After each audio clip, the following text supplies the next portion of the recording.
Well, today I'm working in a greenhouse and see this rubber tree plant. I don't know how old that is, but it's luckily yesterday I was outside in the snow, but this is what I have to hook up. This is a small temporary cooler, the truck body actually. Has a carrier 5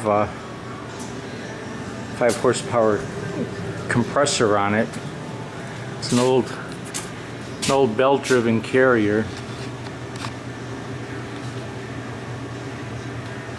You see the model number. I mean right there.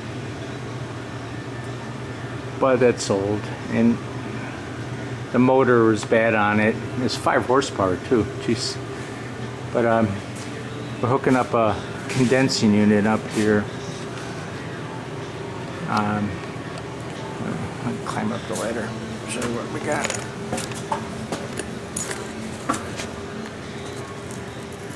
This is our condensing unit. I sold this to them quite a few years ago. I don't remember how many.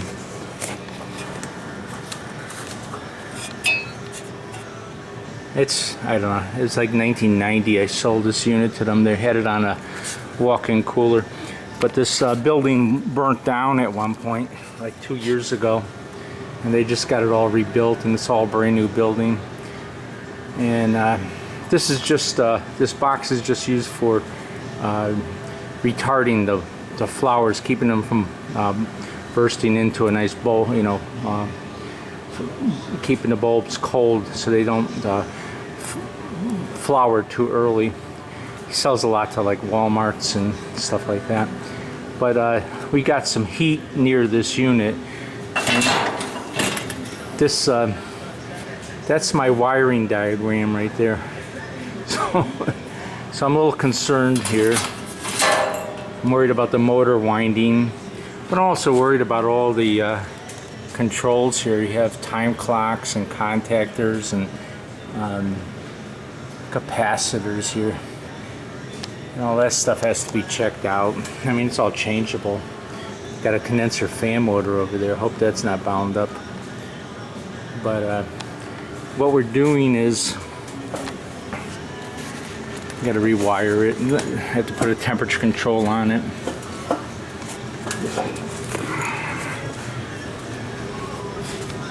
I was able to actually drive my truck inside today, and it got too hot. I had to take my coat off. But there's the we're putting an evaporator coil in here, and it's a Larkin. And what it is it's Just yell if you need anything. Okay. Just over here. That's good.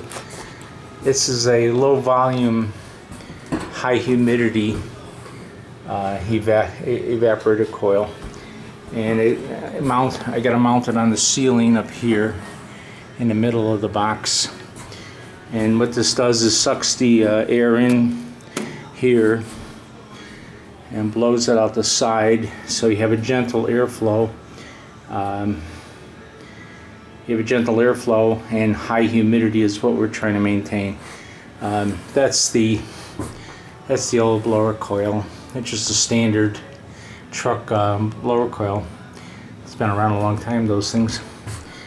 But that's what we're doing today. It's good heat craft. Larkin's been around a long time. And it's a heat craft. I have to pipe it in, have to run a drain line, run the electric to it. But that's what we're doing. Next thing I'm measuring right now where to bring down some bolts. I have to lift this up, hook it on those 2 bolts, and then drill the other 2 holes and bolt it in like that. And that's what we're in the middle of. Okay. Well, sometimes this is what you have to do. It's not always the safest thing, but what I did was I took the bottom plate off and I took the motors out, made it lighter, and I was able to lift it up the crate that it came in, and it's a milk crate thing that they had here for the plants. And I was able to, if you can see this line up, but I was able to get the bolts drilled, and this is pretty secure up there now. And now I just have to drill these 3 bolts up through the roof and then marked exact. I was able to measure these 3 bolts in a line and the distance apart, and I put oversized holes in it so the bolts had a little play, and I put 5/16 inch bolts in it, and it's holding it pretty good. Now I have to run my refrigeration lines up, but it's not always the safest, but it worked okay. It wasn't that heavy, actually. It was just a little awkward. I just had to be careful it didn't slide off this when I was bolting it on. I drilled the holes first, and then I lifted this up, and I caught those back bolts. And you got to do what you got to do. Okay, I got the thing mounted up there and started running my copper. I got my nitrogen bottle hooked up. A little nipple on it. And let's see if I can get back far enough here. And this is my suction line coming off there's 2 evaporator coils, one on each side. And I have to hook up my expansion valve here. Nitrogen's going in, coming out here a little bit. It's going up. And what I did was, it's usually good practice to put in a P-trap at the lowest point in the system behind the evaporator. And what happens is the oil will collect there and will climb up the pipe. It's not much. It's only a foot, 16 inches rise from here up. I mean, I could probably do without it, but it's just good practice. Now, I would have gotten normally a large P-trap, but this situation, there's not much overhead. They put racks. They're going to load this up with I don't know if you can see those racks all the way over there. They'll probably have to, they put plants on them is what they're going to do, all bulbs in those little containers like that. And they'll probably have to cut those racks down to get them in here, because this is to modify it a little bit. But I couldn't have anything hanging down, you know, much more than a coil. So I had to put some Hebens. The tubing coming off these coils is usually large. This is 3/4 inch tubing. I mean 7/8 tubing. And I left a section here long enough so I could clamp my thermostat bulb on it. And then I put the P-trap in. And I reduced it down right here, just a reducer, from 7/8 to 3/4. The unit is 5/8 coming off the valve. So I'm going from 7/8 to 5/8 pretty much. I'm going to put 407F in here. Head 22 in the compressor. Compressor is good for 22, and refrigeration replacement for 22 is 407F. But now I have to braze these 1, 2, 3, 4, 5, 6 joints right here with. Now what I did was I brushed out the fittings, and I used. Let's see if I can find it here. Okay, here. I used. Got a drill, and I cut the brushes off. They come with the handles on them. Come with handles on them like that. This is a new one I just got for 3/4. It's nice, brand new. They get worn out pretty good. But And then I have one of these brass type brushes. You get them at Home Depot or Lowe's. I get these, and these are really good for cleaning the surfaces. I used to use a ton of sandpaper, and now I have some oh yeah, I still have some. I've had this small coil for a very long time. I hardly ever use this. I used this abrasive paper for years and years and years. Now I'm using this, and I just don't have to buy abrasive paper anymore. This does a much better job. Save your fingers too. You don't have to squeeze the pipe. But now I'm going to braze this guy. So let's see if we can.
A little smoke in here.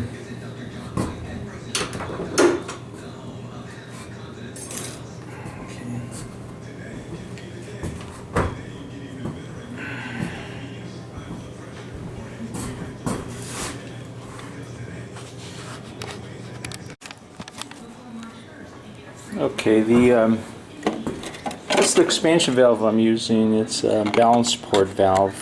It's not. I don't really need a balance port in this building, but balance port's designed to run with low head pressures. For instance, if the compressor was on the roof outside and is extremely cold, and my head pressure was very, very low, this valve would still work. But it's a good valve. It'll work fine in here, and it's a sweat valve. It's an AA, which means it's a half to 2/3 of a ton, and it's external equalizing, and that's the puppy right there. Let's see, take the cardboard off of it, and you can see it's a AA, and it's got the external equalizer on it, and it's a sweat valve.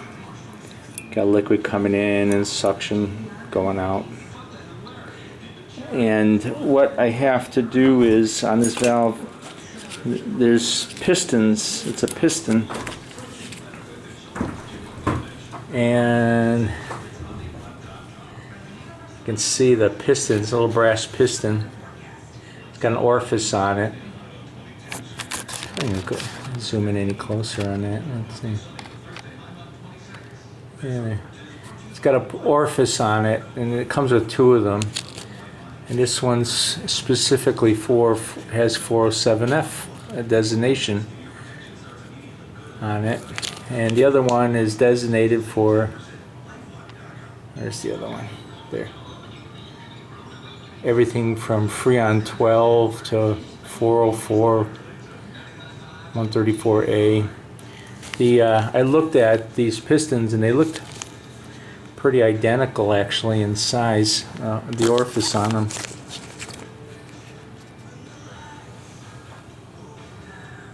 The orifice looked pretty identical. Then I looked at the number on each piston. It's a number. They're both number 7, so they are the same piston. Quite frankly, I've had problems with pistons in the past. You have to put the piston. You have to put the piston inside of the distributor here. It's got to go in, and there's a little clip ring, little spring clip that goes in. I've put the designated ones in the past, like if it was a 502 system, I put 502 in it, and it's got to do with the molecular density of the refrigerant, how thick the refrigerant is, mass flow. And I've put the correct ones according to the literature in, and the system would not work. I mean, that happened to me time and time again. So I ended up, I see they're designated like that. I ended up, got to the point where when I got 2 or 3 pistons with a coil like this, I would just immediately put the largest one in there, and that worked every time, and I got good results out of it. I've sweat valves in. This is sweat the valves in, put it all together, had the wrong piston in there, and I couldn't get the little spring clip out. It's impossible to get in there with the unless you have tiny needle nose pliers, really tiny ones. And I've even had solder get in there and solder them in, and there's the wrong one in there. And I literally got a small, very small, what do you call it, a drill bit, and I've opened up the ports. And it's a pain, you know. You get all the work, get it all together, get it started up, and then it does not work. And I've had to drill those holes out, and they're stuck in there. It probably would work even if you left it out, because you're just, you know, you're flooding the combination liquid refrigerant here, and it's going to go off either way. This is going to restrict. These are going to restrict, slow it down a little bit, but still, I'll put this in there, and if I have trouble, I'm going to be ticked off again.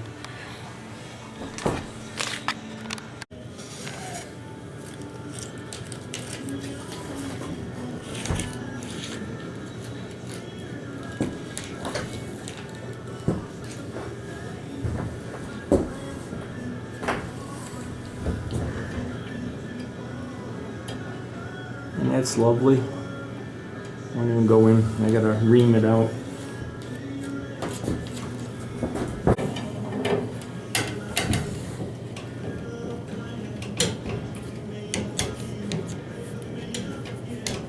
I can't see that, did it? Just there's that pipe came with a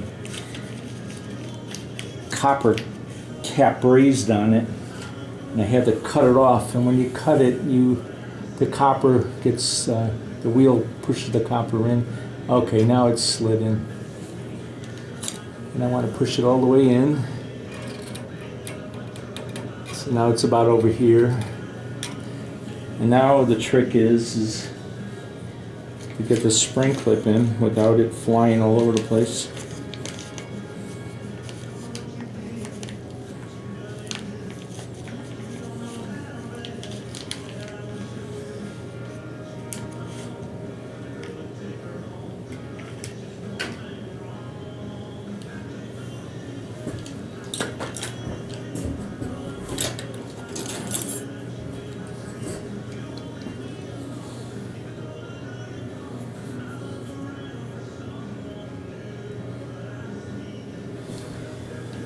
Let's see if I can get it in there now.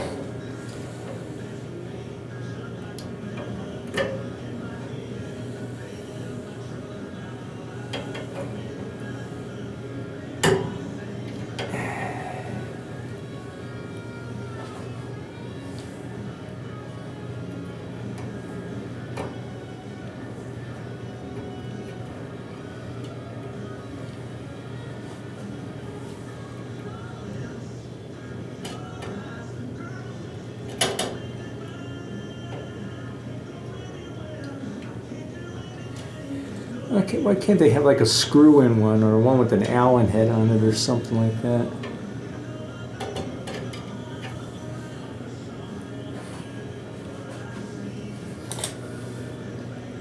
Can't see it.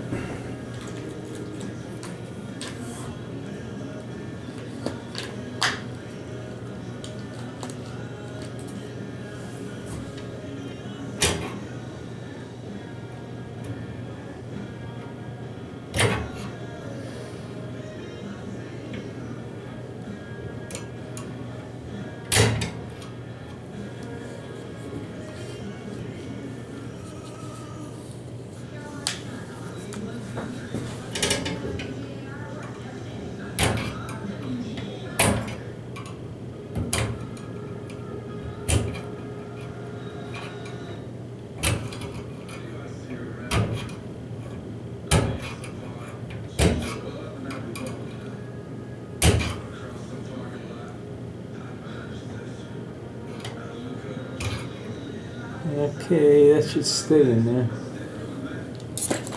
Now it's time. Now I gotta solder this. I don't want to put a lot of heat on this, so I'm going to solder it in.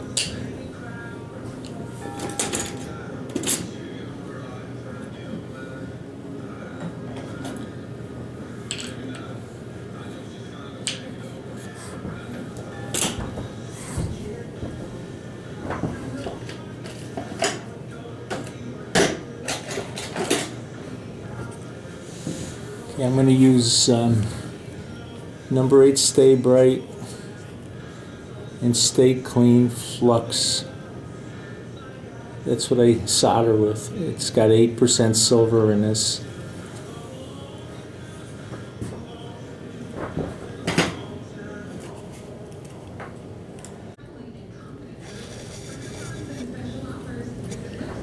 Okay, I got the expansion valve installed. I got the external equalizer in, and I've got the valve onto the suction. I wrapped it in a wet cloth. I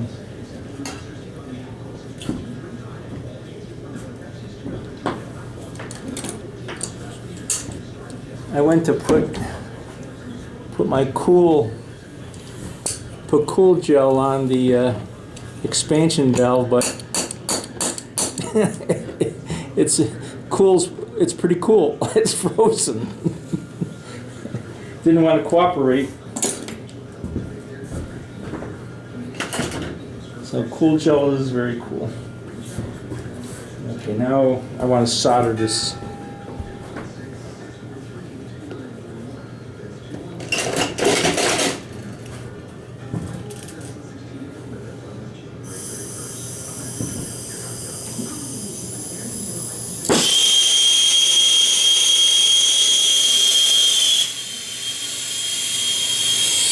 The solder, you use a very small flame. I'm going to give you a smaller tip even.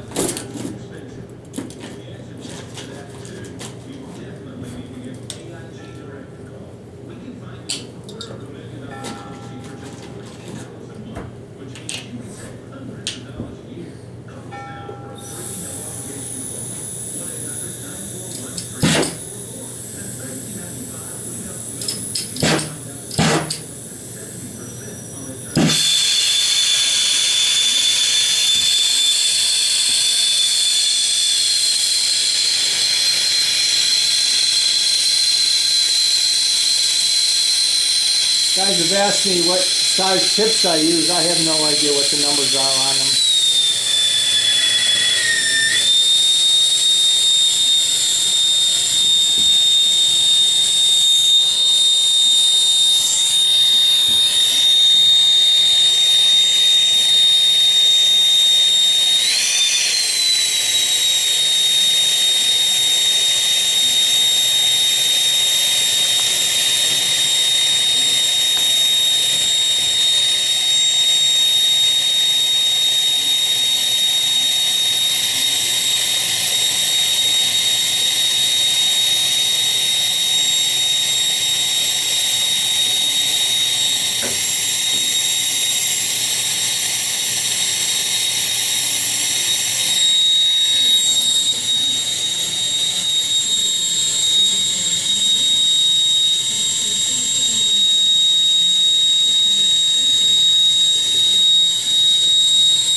And if I ever have to take this valve off in the future, it'll come off easy with the solder on it.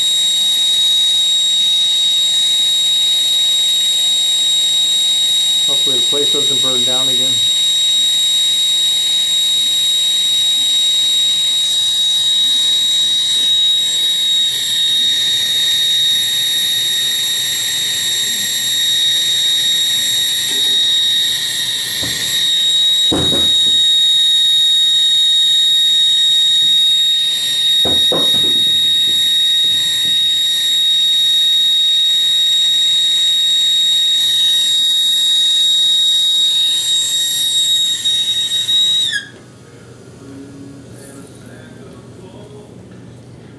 Okay. Something I wanted to point out was when I took this, when I took the rubber caps off the ends of the valve, the strainer's missing on this valve. And I looked in, sometimes it comes in a little paper envelope, brown envelope, and that was missing in the box. I don't know if it was somebody got it at the supply house or whatever, or they forgot to put it in there. You know, something, maybe the valve was made on Friday afternoon. But I'm not going to make this connection. I have to go to the supply house tomorrow, so I'm going to pick up a strainer for this. I don't want to put the valve together without the strainer in it, because if there's this little solder BB or something like that in the system, it'll just won't allow the bellows and the needle port to function properly. It'll probably hold it open. So I'm going to do that. There's another thing that I ran into on this job.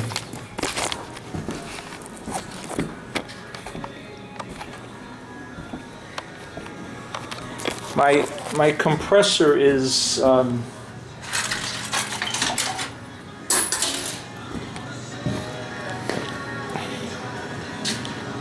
my compressor's 230 volts, 3-phase.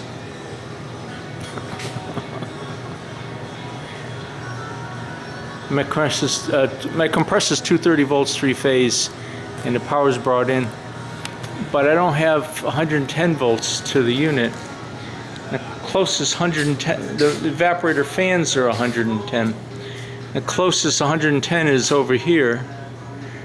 And it would mean I'd have to go up, over, and down, or all the way down and over and back with a line. Well, what I'm going to do is, very simply, is these are 110 volt motors, and I called the supply house, and I'm getting two 230 volt motors. Two 230 volt motors, and that'll just make life real easy. It should say one. There it is, 110 volts, 115. And I'll just swap them out myself, and I'll keep these motors on my truck, and that'll save. Now I've got the 230 volts here, just that easy to hook it up. So that's what I'm going to do, is just change these motors out and put 230 volt motors in here, and not worry about it. Okay, I'm installing the sight glass in the dryer over here. And I don't know if you can see this, but I got water dripping out of the refrigeration lines. I'm not too happy about that. I don't know how much, if you can see it in there, but it's, you can see the water right there. Back out a minute. I'm afraid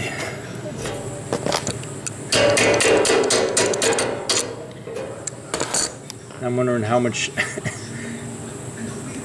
how flooded this thing was, or how much water the firemen put into it. It looks like it's going to be a long vacuum on this guy. Oh boy, I'm going to be going through a couple dryer filters for sure. lovely. See this down here? That's the water that came out of it before I got the camera. That was all in the line. Oh boy. No, that's not good. I'm gonna be doing a lot of work on this unit. Alright, I'm just in the middle of getting the this is the condensing unit, in the middle of getting the suction line brazed in, and now I'm putting a dryer filter and a liquid sight glass in.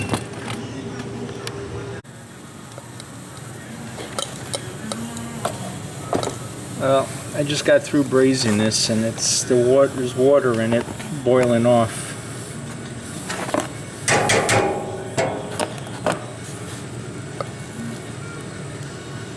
I'm not going to put the dryer on today until I'm last second. This unit was in a fire. The building burned down. This didn't get too much damage. You can hear that's steam coming out of it. That's water in the lines. That's I just brazed the Schrader T in, and this water on the inside of the lines dripping down to it. This is going to be a nightmare, but well, that's about what I'll put the dryer on. I put the sight glass in, put the dryer in over here, but I'm not going to do that until I get the strainer in the expansion valve, and then I'm going to start a vacuum on it. I'm going to go through a couple dryers, I'm sure. Make sure I put the arrow in the right direction. Okay, later guys.